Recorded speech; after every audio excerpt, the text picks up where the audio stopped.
Bob, and welcome to the PSLA Leadership Insight Series. PSLA was created to create the next generation of public servants, leaders, in the government. So I really appreciate you coming in and sharing with us your insights in leadership based on the, many, many years of experience that you had. And we want to bring the insights from proven leaders to other people across the government. So Bob is an old dear friend of mine, and we've worked together on and off for many years in different capacities. You've had a full career in both government and industry, and I know a little bit of that background in terms of, I know you with the Navy and GSA and FAA and the VA, and then your many private sector experiences. But why don't you give us a little bit of a summary of your career? Well, you go through certain exercises, and they're many times anecdotal, but one of my grandsons said to me one day, "Well, how many jobs have you had, Granddad?" It was an embarrassing question because when I sat down to go through it, it did seem like I was either unfocused or one of the world's most curious people. I've been a mining engineer. I've been a staffer for the director of air traffic. I've been a chief information officer several places. I've been a commissioner at GSA. I've been a consultant. But I think it has to do with where you're needed and where you can contribute.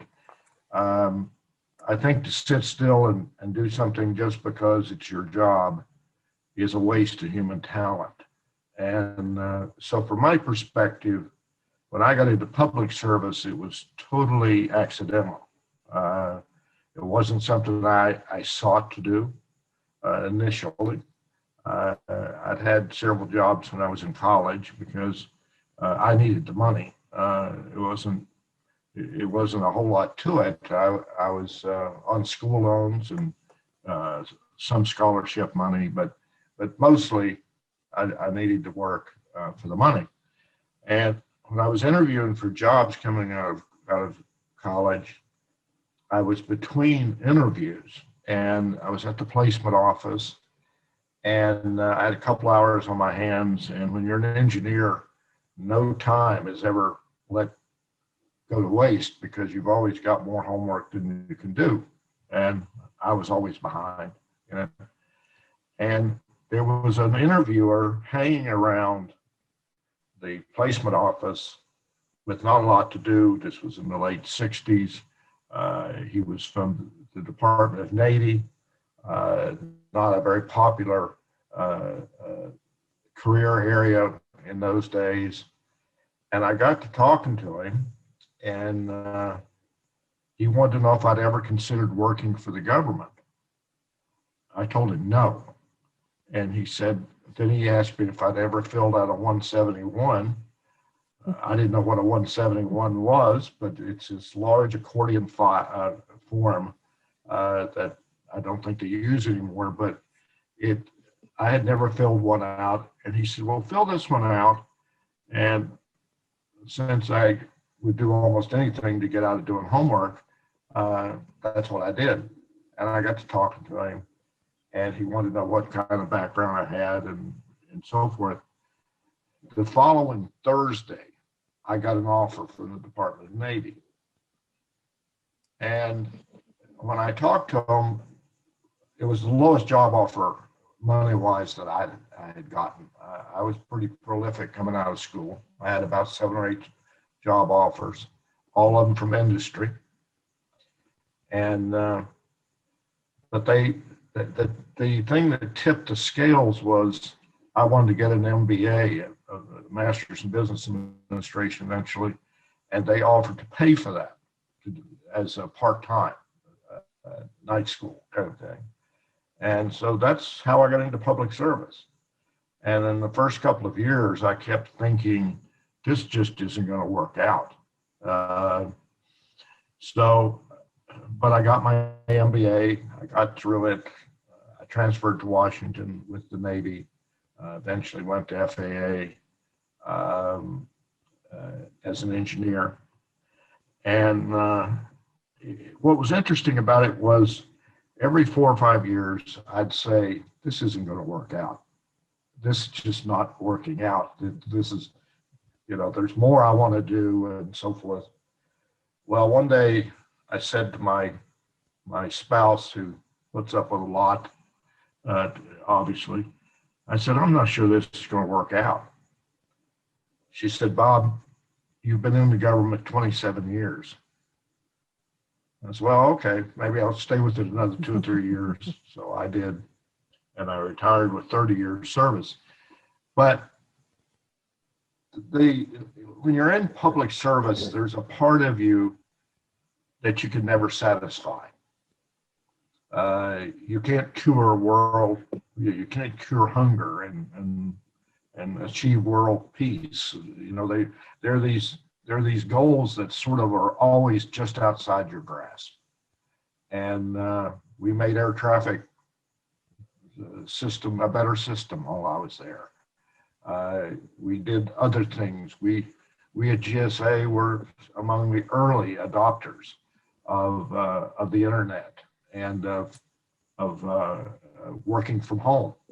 Of the federal agencies today that have adapted well to the work at home crisis that we're in with COVID-19, GSA is probably in the top 2 or 3 in government in terms of its ability to use it, because they've been doing it since the mid-90s. And we had that's when I was a commissioner there. And when somebody said, well, why should we give people down at the lowest level access to the internet? I mean, what does an elevator repair guy in a federal building need internet access for? And we looked at it and said, because when we need to tell every employee something, when we need to give training on sexual harassment to every employee, that's how we reach them. We reach every employee, not just 99.9% won't do. And I think when you look at those kinds of decisions, there are factors that you got to put into it. And I developed over the years, because I've never had a great recall for certain details. There's just some things that aren't worth sticking in my brain. I figure I have limited RAM in my brain, and I can't clog it up with certain things. So if I need a recipe for buffalo wings, I'm going to look them up. I'm not going to store that. That's not something that I need to do. And so these kinds of features are very important to me. So I got down to a mnemonic. The mnemonic was POET. POET. P stood for political issues. What do you got to consider politically is going to go on with anything that you do, any policy issue. The second is operational. What happens if we do this? If we give everybody internet access, what does that do for us operationally? Does it make us better? Does it make us more efficient? Does it make us more distracted? What does it do to operations? Will somebody crash an airplane because somebody was distracted? E is economic. It's the budget, the money impact of this. Can we afford this? Can we afford to give it to every employee? And what do we get out of it? And then T is the technical.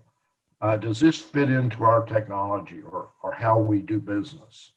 Or will it create other problems for us? So every time we used to go through this with our teams, we would go through POET, and we'd find that the simplest of issues would have political implications. Now, the P might be the big P. It might be right.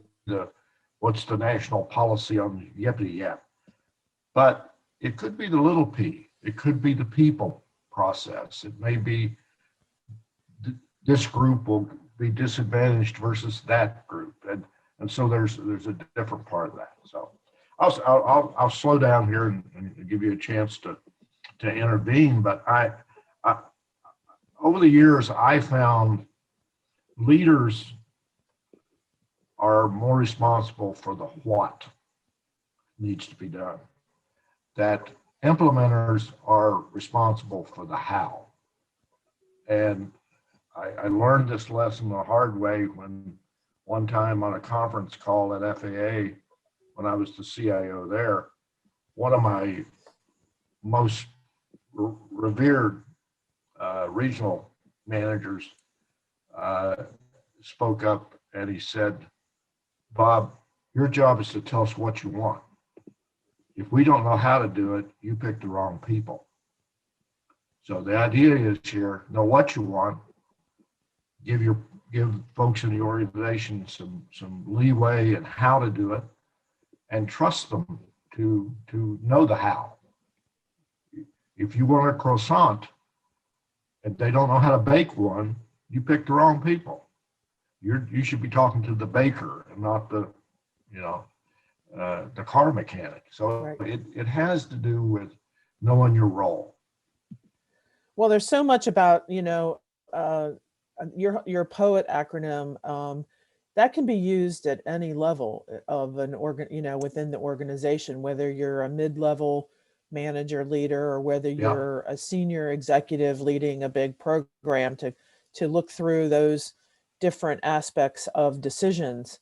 I was at GSA on June 14th when we turned on the internet, right? So I actually experienced that. And it's interesting, that people making those decisions as a leader, or actually, do you have any advice on being kind of visionary in making some of those? Like when that decision was made, it seems so, normal today, but when it was made, it was a real, forward leaning decision, just like when we implemented, took the email to the cloud at GSA and moved everything into a cloud infrastructure, which seemed to be, over the edge at the time, one of the first agencies. But as you mentioned today, they wouldn't be able to telework and, manage all the operations and pivot so quickly during COVID-19. So, it is interesting how these seemingly insignificant decisions can really change the course of being able to achieve these results in the long term. And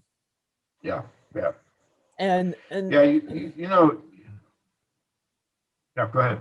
I was just going to say, when you look at the time that you had in the private sector versus the time that you've had in government, and I've done both myself now, right, for shorter period of time than you did, but than you have, but you do feel like that you are in many ways trying to achieve the same goals that you had when you were in the government. However, I'm careful not to ever pretend that I'm still in the government, right? Like helping public service and public servants. There's some things you can do better from the inside and some things you can do better from the outside, but there is nothing better than giving time to be a public servant. So, well, and actually, part of what you see these days, from an observer standpoint, I believe, is there's a lack of appreciation for the public service side in general. Apparently, I hear people my age, and it worries me that they start talking about, well, we don't teach civics anymore. We have better tools to learn about public service today than we've ever had. There's more information available. You can find out things in an instant, which I didn't have in my younger days. Right. But what I learned was that once you realize the responsibility that goes with public service, as I agonized over those years, every so often about, I'm not sure this is going to work out. I mean, that may sound ridiculous when you've been in the system 5 years or 10 years, or in my case, 27 years. I'm saying, I'm not sure this is going to work out. You're learning what the ultimate responsibility is like. I went to visit a crash site. When I was at FAA, I was on a detail. I was lucky enough to be picked to be the special assistant in the administrator's office for 30 days. And the 30 days became 60 days. In that 60 days, we had an airplane crash west of Washington on a Sunday morning, Transworld 514. I still remember the number. And it hit a mountain top out by Mount Weather. And I got a call on Sunday morning, and it was the administrator's driver, James. And James said, how are you doing this morning, Mr. Woods? I said, James, you didn't call me on Sunday morning in drizzling rain while I'm making a fire, getting ready to watch the Redskins at noon. You didn't call me up to find out how I was doing. He said, we've lost an airplane. And I have this smart ass streak in me, and I said, how could we lose an airplane, James? We don't lose airplanes. This is the FAA. He said, we think it's crashed west of Washington. And I lived west of Washington in Loudoun County. And he came by with the administrator and picked me up. And we went out to the site. I'm not going to get into describing what you see, but it's not very pleasant. And I learned from that it alters your view of the world. And when that administrator left the agency, I was going to the receiving line in his office, just tell him goodbye. And he came over and he hugged me and he said, we've been through a lot together. And I said, yeah, we have. I said, but this is what we do. From that, I developed a sort of a encapsulated view of people come into the system, political appointees like he did, cynical in his case, and he hits a crisis that he himself cannot solve. And he has to rely on staff, and he has to deal with this overwhelming set of issues. And they come through, they do their job, they're pros at what they do. And at the end, you see them in the receiving line with tears in their eyes. As I had gone through that, some version of that cycle, by the time I had 30 years in, because that was about 10 years in, or 8 years in, I began to develop a cynicism of my own that, yeah, we're all stupid, we're in that stage, or none of us know what we're doing, you're here to rescue us. And then we go through the crisis, we get that solved, and these people do their job, and they do it professionally, and they do it without rancor. And then at the end, you're saying goodbye. Well, you do that enough times and you get to the point where you become numb to it. And it's at that time you need to do something else. You need to move on. You need to go into a different cycle somewhere else. But what it tells you is leadership's a hard thing to do. And it's hard for everybody. And the people that are the best at it know that it's a cycle. and they know that they only have 3 to 4 years to 5 years to make something happen, and then they have to go do something else. Because if you've gotten things done, don't hang around and rest on your laurels and bask in the glory. But if you haven't gotten anything done, it's time to move on before they catch on. So either way, you need to move on. You need to do something else. It can be something else in the same position, but you have to do something else. And because I think you've got to have a sense of urgency while at the same time having stability, and those things are in conflict with each other. And so you need to work them to get it done.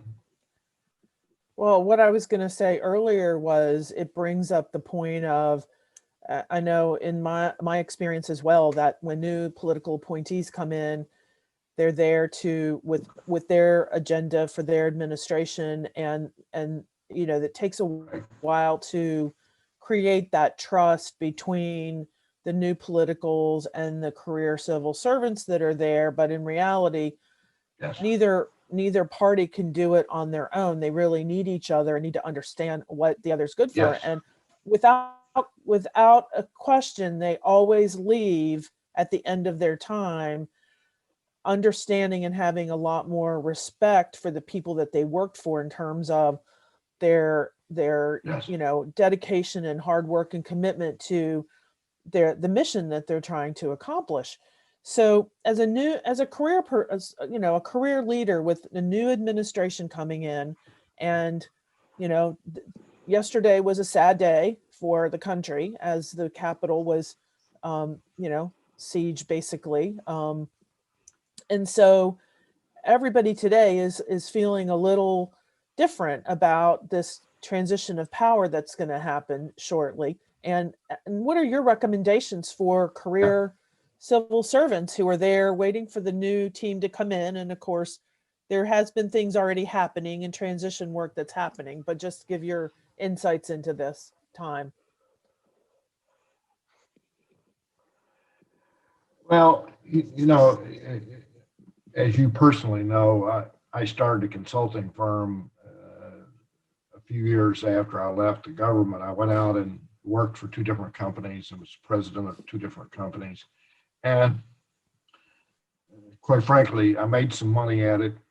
And then I decided I was tired of making money for everybody else. I was going to start my own firm and be in a position where I would know the owner very well. So I went through that whole process, and it's been a hell of a lot of fun, quite frankly.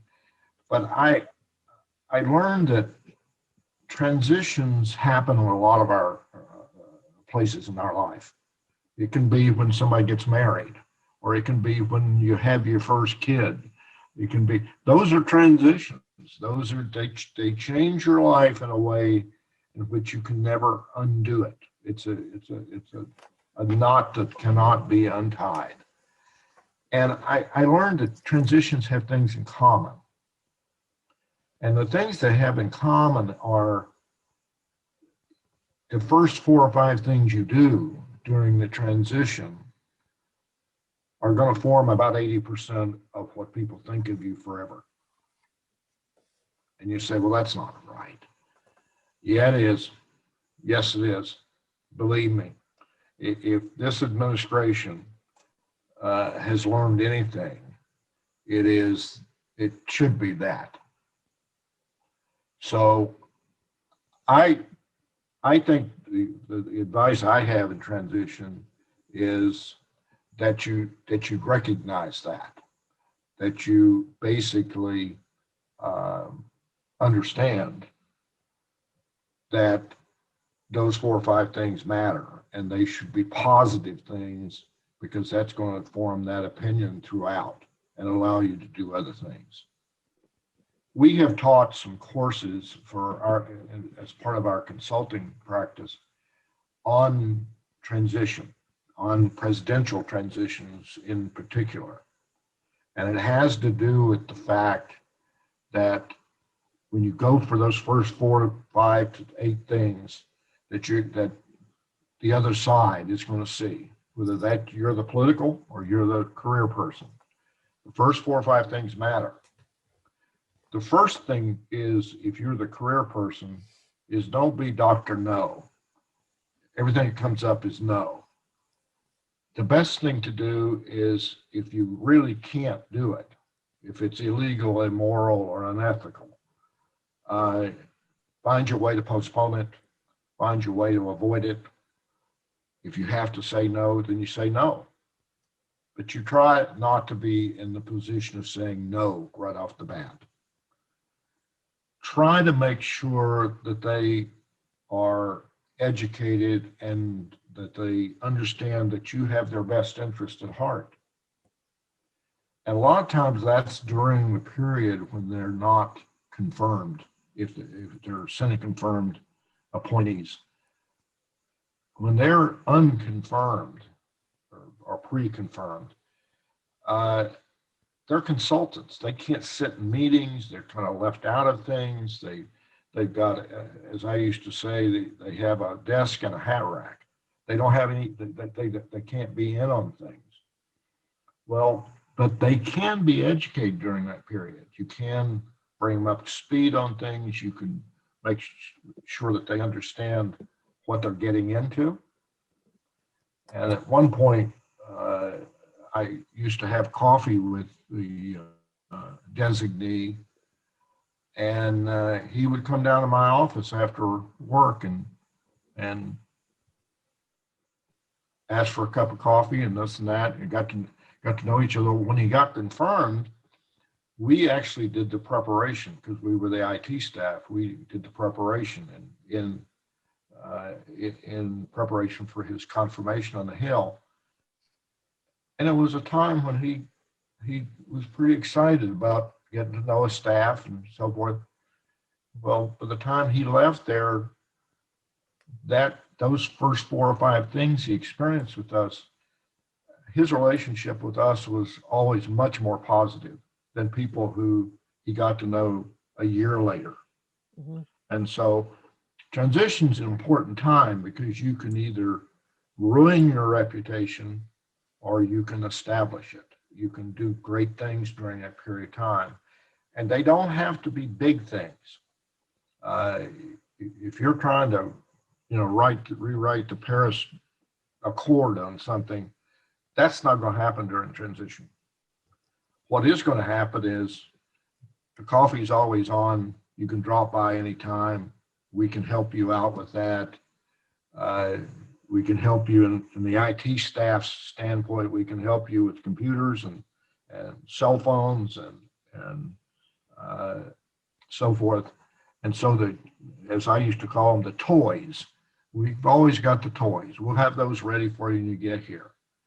And that same person I'm talking about, Secretary Skinner at DOT, he said to me, "So you've got all that stuff just laying around in the warehouse?" And I said, "No. We've been reading the newspaper and we found out there's another president and we're going to get a new secretary. So we got ready." And he looked at me and he laughed and he said, "I deserved that, didn't I?" I said, "You kind of did, but I just hope when I do screw up, you'll keep this in mind." But, I think the important thing during that transition is to be a person they'd like to know, to be helpful, to be competent, not to be working against people, not to give them the sense that you're part of the deep state, as this last administration liked to think. There's not a deep state. It's simply a case of you're the new person at the dance. You have to learn your way around. They've got a transition on that political side too that they have to deal with. And so they need to deal with that. Don't you think too, not everybody is at the level that they're dealing with an incoming Senate confirmed person, but I know in some experiences I had, once you start hearing names being tossed around, that people should start looking and doing research on where the person's been, what their issues, what their past experiences, what their priorities are, basically what their state of mind is. I mean, you can get a lot from just knowing where that person's coming from, and then, being able Right. to kind of mold into their way of thinking in a way that still stays true to yourself.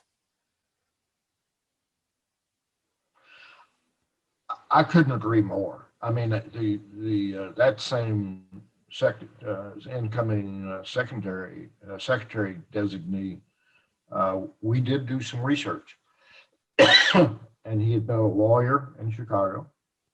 He'd prosecuted organized crime. That's how he got to be Secretary of Transportation, because of the people he knew, and we knew he was obviously a pretty bright person. But we also found out in the process that before he went to law school, he had worked for IBM, and he had sold mainframes pretty successfully, apparently where he got his money to go to law school. Mm-hmm. Well, what are we? We're the IT staff. I mean, finding somebody that actually can spell mainframe actually was a big deal to us. We thought we'd hit the jackpot. But if we hadn't known that, we could have done a number of dumb things. We could have assumed he was computer illiterate. We could have said things that didn't make sense. Things as simple as at the secretarial level, for example, in those days, we put fax machines in their homes because if you had to get documents to them, it was much more efficient to do that. And we took care of that, made sure that all worked, made sure that it wasn't disruptive in his home life, that certain things got done, they got done well.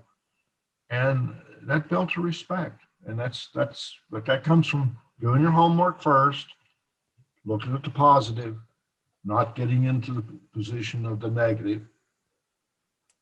On the bad side, one day he called me up and chewed me out like I'm an early riser. So I'd gotten to work like at 7:15 in the morning. He called me up and chewed me out about this procurement that was underway that was all screwed up. And finally, it dawned on me, it had nothing to do with us. It was not a procurement of anything of ours. It wasn't a procurement we were doing. So I said to him, Mr. Secretary, I hate to bring this up, but that procurement has nothing to do with us. And he said, well, I know that. I'm saying, well, why are you calling me? And he said, because I know you get here early. He needed to and I had to talk to somebody. Exactly. So he chewed me out. And so then when he's done, he said, what do you think I ought to do? And I said, well, I think, first of all, you ought to call the right person. And so he and I developed a rapport there. And later, when I left there and became the CIO at VA, at Veterans Affairs, my office actually looked across the park to the White House. And he called me up. He had left as secretary and had become H.W. Bush's chief of staff. So he's now in the White House. And so he called me up and wanted to borrow some laptops and some other things. And I said, I know what borrow means. And somebody's going to sign a property pass so that I don't go to jail for 50 PCs missing. And he laughed and he said, would you like to come across the park and work over here? And I said, no, I like this view. I like looking at you without having to put up with you. And so these kind of rapports come from time, and they also come from, as I say, competence. And and not being Dr. No, not I think being, we don't do that kind of stuff here. I was going to say, I think it's, it comes back to also building just a trusted relationship, right? Like you started building that trust before they were even confirmed, and being available to answer questions and give them information, and developing that rapport, but trust, which I Right. think, impacts probably everything we do in our life every single day. And then Yeah. it, continued throughout your entire relationship. But as these new administrations come in, Right. if you're a leader in an organization, how do you communicate with your team in a way that keeps everybody a little bit calm, on the heads down, continuing to do the work of the agency? Yeah. What's your advice on that?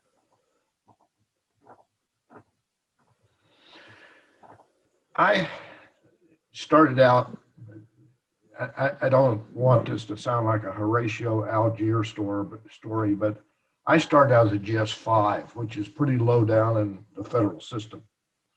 And as I came up the line, there was some parts of me that enjoyed the lower level, Mm-hmm. because when you're a GS5, if you can't perform more than what they're paying you, they shouldn't have hired you. And I sort of, there was parts of my life I enjoyed embarrassing the higher paid employees, that I wanted to be the GS5 from hell and the GS7 from hell and so forth on up the line. But as you know, by the time I finished, I was at the top of the senior executive group, and it's important for the people in your organization to know that there is a way to move up the line. There is a way to succeed and move on. It's more than just meeting diversity goals or those sorts of things. It's about, inspiration is more perspiration. It's that kind of process.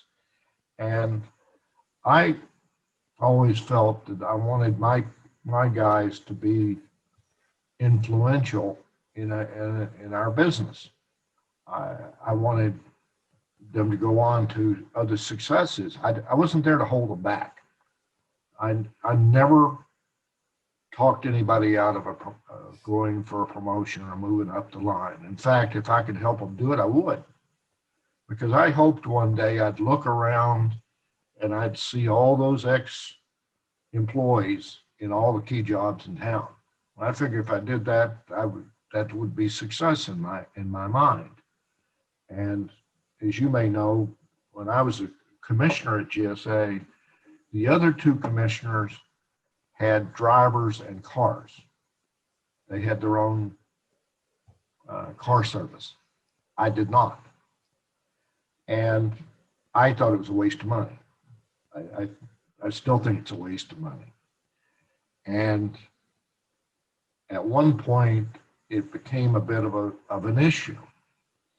And the issue was, well, it makes the other two commissioners look bad if you don't have a car.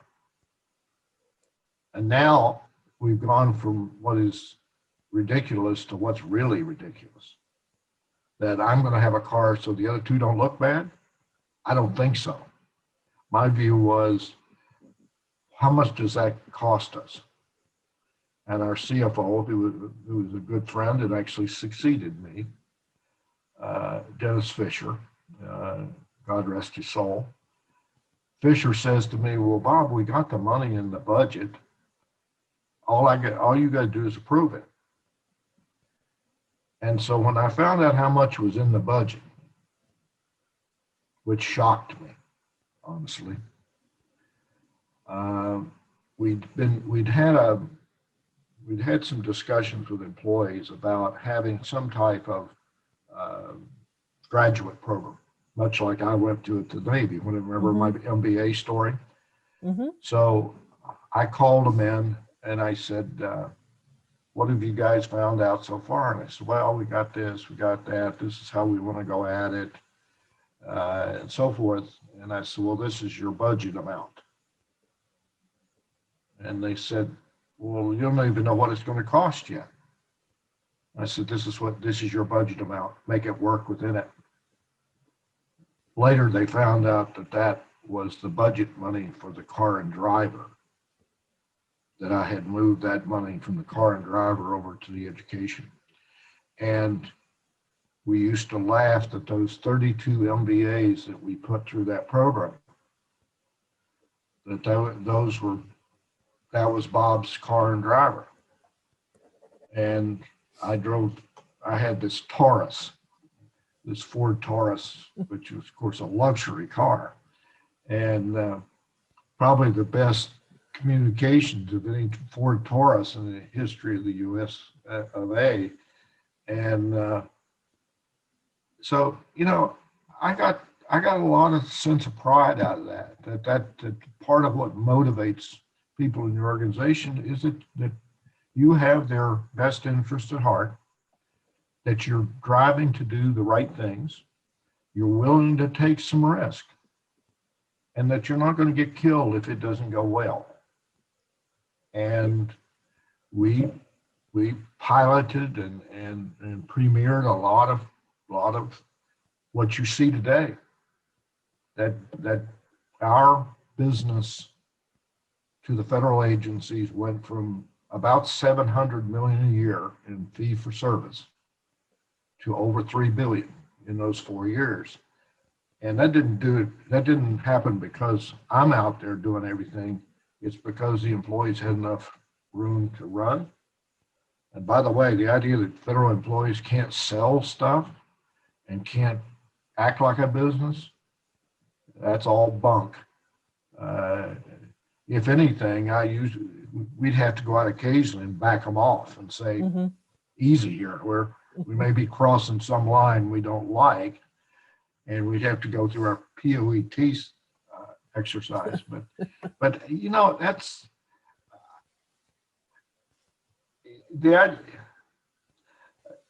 sometimes you even want to act like you don't know what you're doing about a subject, because you want people to take responsibility. You know, when we bought government-wide wireless, we initially bought a lot of the wireless telephones that the feds had. Right. We bought a lot of those.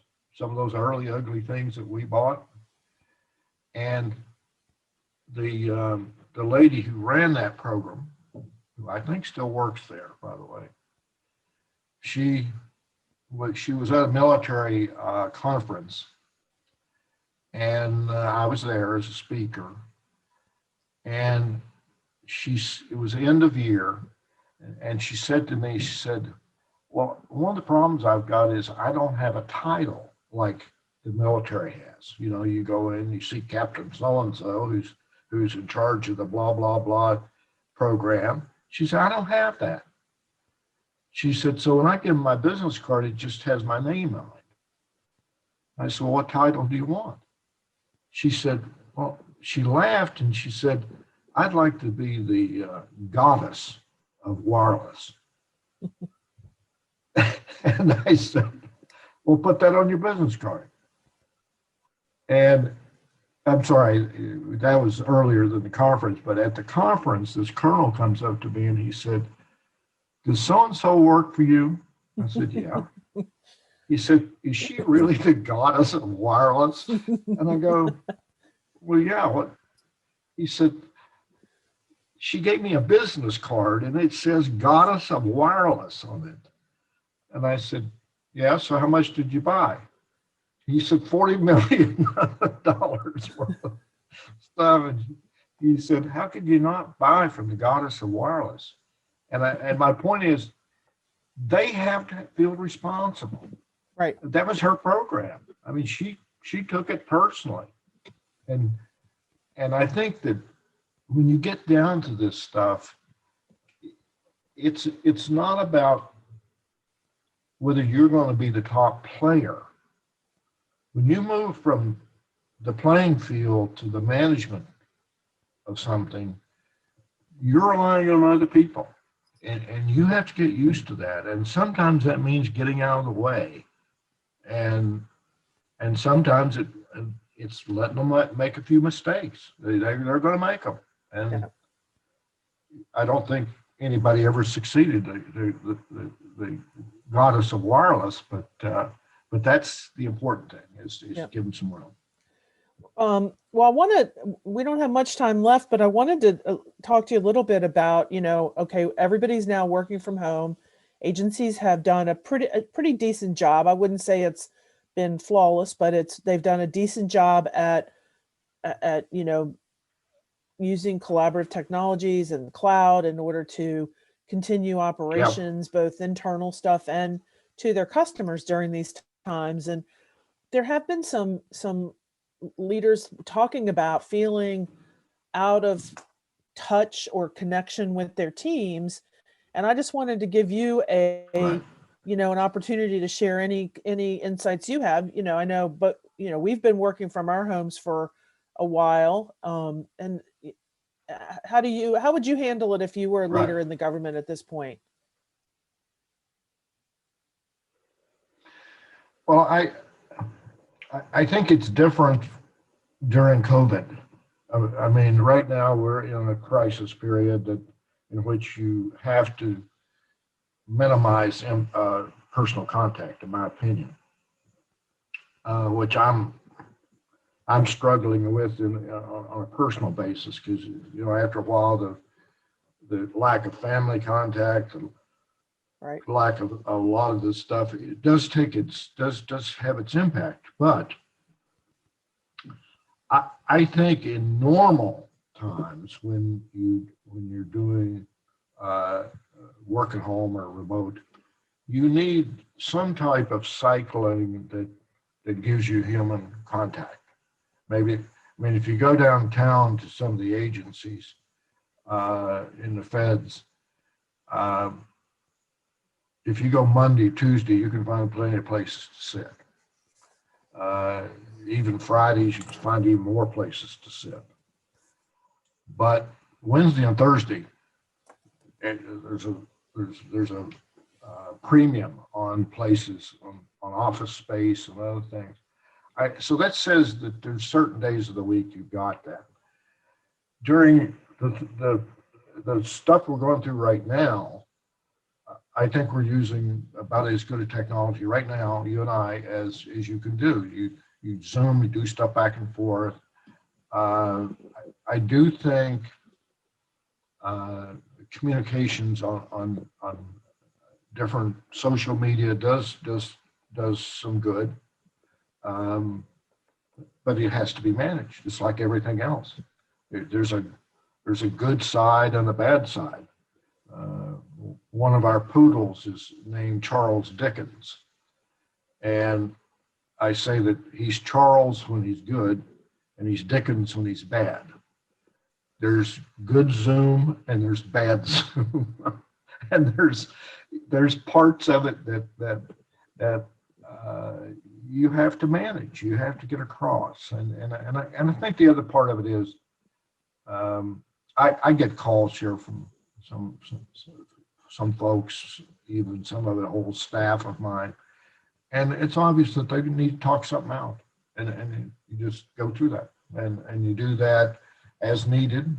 I guess the other part I would throw into the leadership thing is I always thought it was important to be approachable, and I think that your employees or your colleagues or even your superiors, they need to be comfortable that you're approachable, that they can call you, they can have a conversation that's not going to be broadcast to the world.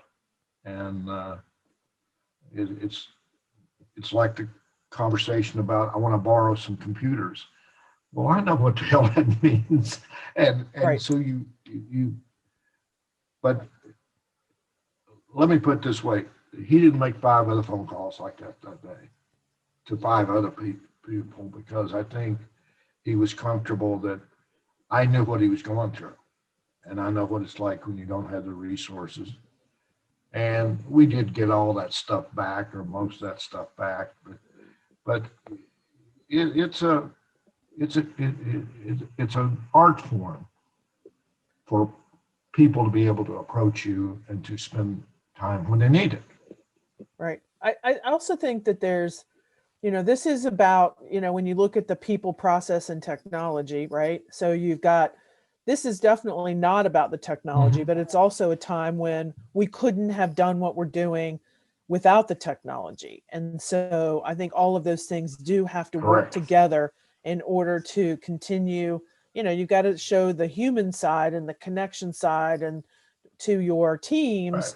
to make sure that you have those processes in place so that you can make those connections. And I actually think the technology is going to change Yes. pretty rapidly over the next couple of years as we, probably continue to work from home more frequently than we do now. I've already seen some examples where there's, technology where grandparents can read the book to their grandchildren, and you can see the book and the people on the same screen, as opposed to today where the grandparent was holding the Right. book up and trying to read, and then the kid was on the screen. So I do think that there's going to be some changes in technology to make it even easier to work in these remote situations. And there's all kinds of other side effects, of course, that I think leaders need to be sensitive to in a time of crisis, right? Like, people are getting Zoom fatigue, and they're dealing with homeschooling kids and elderly parents, and maybe getting sick Right. themselves. And there's a lot of things that are, being, integrated into the situation, that it's not a typical just work from No. home situation. So I don't know if you have anything else you want to add about the. I only to say that, and it's a plug for the technology that I've watched evolve since I was doing Fortran programming as an engineer. There's parts of the technology I don't think most adults have a full appreciation for. And by that I mean, when you look around at the age groups, it's clear, for instance, that gaming is much more prevalent among Right. the young. And I'm not sure it's not something that the more mature adults couldn't benefit from. Simulations have changed our lives in ways that people don't really realize. I mean, I went out to Boeing when the 777 was being rolled out. I had a chance to be out there for a tour. And the first flight of the 777 was a revenue flight. It wasn't the test flight. Mm-hmm. It had all been tested in the simulation. And when one of my heroes, Captain Sully, put that airplane down on the Hudson River, you can thank simulation for that.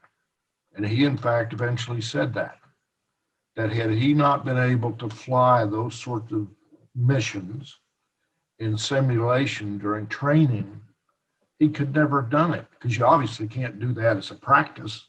Right. So I think that there's things like that we really don't fully appreciate yet. And the collaborative nature of games, where my two grandsons, one's in Boston and one's at George Mason University, they can get on and play games against each other remotely. And they're still communicating, and they're still involved. And so when they get together, when the Boston one is in town, they pick up right where they left off. And so there's certain things that go on like that I think we still got a ways to go. And maybe those are the kinds of things that will allow you to keep in touch with employees. air traffic controllers used to go get a manual and read through, the latest procedures for, south approaches into national airport.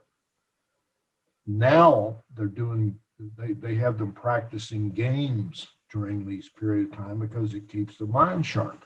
Right. So there's areas like that I think that could be improved on, and probably the next stage that we're going to get into, much like the 1995 decision on giving internet access to employees that we did. We didn't totally know what the outcome was, and we weren't sure that it wouldn't be negative. Right. But you're now 25 years later, and some of the benefits of that decision are still being reaped by that agency, because these employees not only have experience in using it, they're proficient in it. They know how to use it in ways that I don't now. So there is progress to be made. So I think also that you brought up a good point about training. I think that the government really needs to reconsider the way that they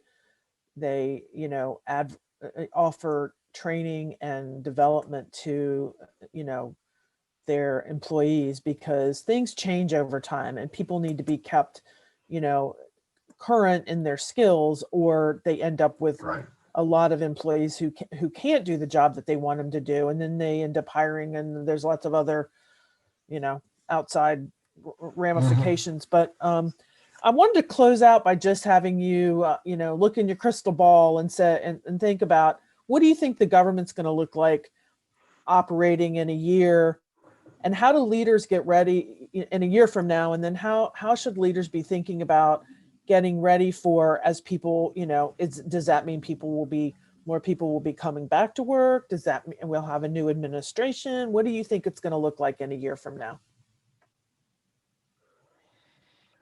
Well, it'll be a hybrid in a year, because this is the squeezing the rubber ball phenomenon. You can squeeze it, but it's going to come back to something.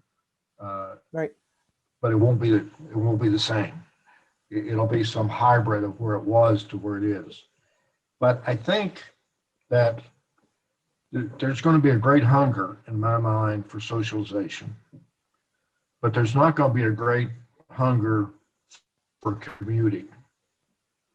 I read an article in the Washington Post the other day, and this lady was talking about how she missed her commute. I'm not sure what planet that lady's on, but I assure you that she might miss it for a while, but within a very short period of time after getting back, what she means is she'd like to commute 1 day a week or 2 days a week. She's not talking about slugging it out 5-6 days a week. I don't think so. I don't think we'll see that kind of commute process. I think there'll be a lot more flexibility in the work. You might work different hours to avoid the commute, for example. I think the socialization is going to be there. There's going to be forms of that, but I think you're going to get into more of the things that are the pure socialization. We want to get together for cocktail hour, but we don't want to go into work 5 days a week. Right. I agree. So I think there's going to be things like that. And I also think that the way we learn is going to change. We've been seeing that over time. You may remember when a bunch of the car dealerships closed because of the economics of it, that there were too many of them. Well, now the talk is, probably this being able to buy a car online is going to change how that works, maybe forever. That the idea that you're going to go into a car dealership somewhere where somebody has parked, 1,800 cars at Tyson's Corner, that's not going to happen. It's just not going to happen. There's not space for 1,800 extra vehicles at Tyson's Corner, which the real estate's too expensive. So the idea that you could buy a car, something that expensive online and have it delivered to your house, that's going to change a lot. And you're, we live in a rural area down here, and we're used to catalog shopping. And we were doing catalog shopping before it was cool because that's what we do. Right. And we have one of the biggest fleets of UPS trucks I've ever seen down here. And when they go out in the morning about 8 o'clock, if you ever want to see a traffic jam on the northern neck of Virginia, it's at 8 a.m. when the UPS trucks all go out, because there's a line of them as they go. And I think that's not going to go back. I don't think the shopping online is going to go back to where it was originally or a year ago. People are now into that. And I think the order online, pickup sorts of things, lots of that stuff is changing. And the car thing, a lot of that was wrapped up in law, that in certain states you can only buy a car at a dealership for certain legal reasons. Well, that's all been swept aside now. Mm-hmm. And there have been a lot of, agencies have changed a lot of policies that they thought they couldn't do things the way that they're currently doing them in order to, demonstrate results. Right. So, all right. Well, I think we're going to close down. I really want to thank you for spending your time with me, and I'm sure that people who are watching this will learn a lot from a very experienced senior leader in government and industry. And thank you again. Well, you're welcome. It's always fun to do stuff with you on these type of things. It's I'm always proud when one of our federal executives or federal employees goes out and does well in the outside world, and you have. But it's important to know that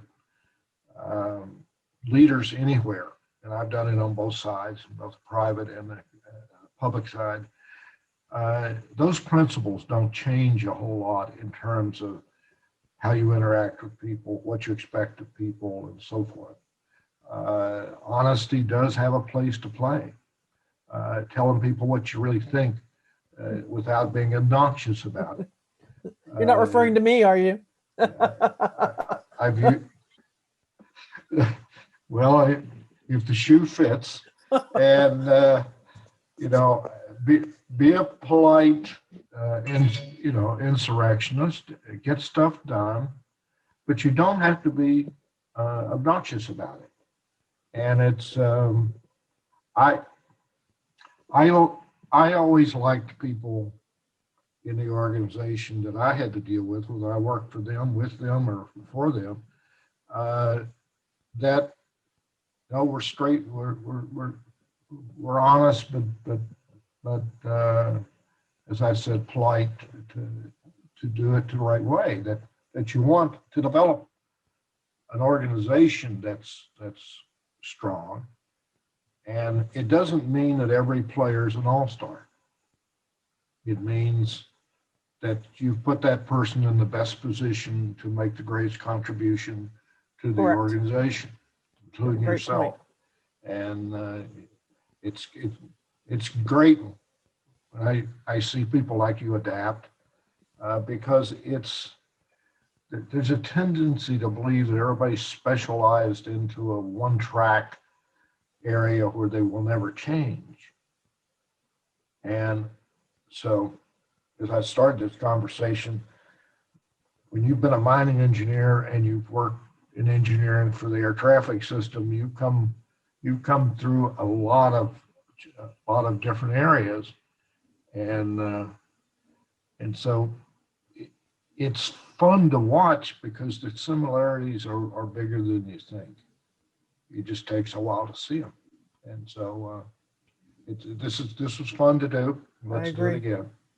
Well, I also want to thank you. I'm one of those people who calls you up for your advice now and then, and appreciate your mentorship as I left the government and came into the private sector. So thank you for that as well. And we'll do it again sometime. Well, all right. Take Bye. care.